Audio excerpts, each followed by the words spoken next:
Biko kọwara anyị onye bụ ọfụma afa gị na ihe na-etu gị. Afa bụ Chief Engineer Emeka Oguejiofor.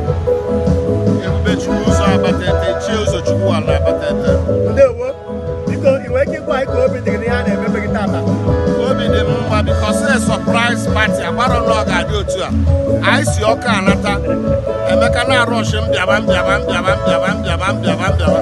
Tinyezi isi ebe a fụ ya sị na ọ dịkwa na mma. Ịghọtago wee dabanyezie na the party more on a unplanned event, but we thank God. I'm so happy. Now when they tell it roll me surprise dinner party with my friends.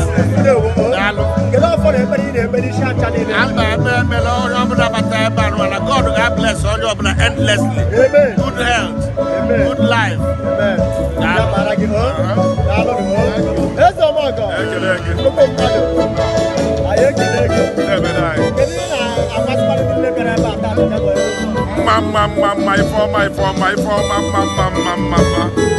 I pray for longevity. I pray for peace. I pray for good health. I pray for prosperity.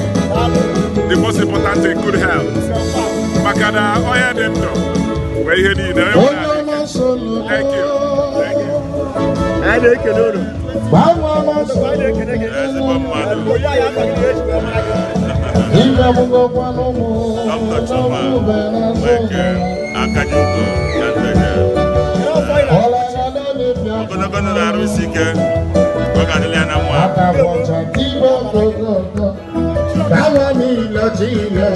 Thank you.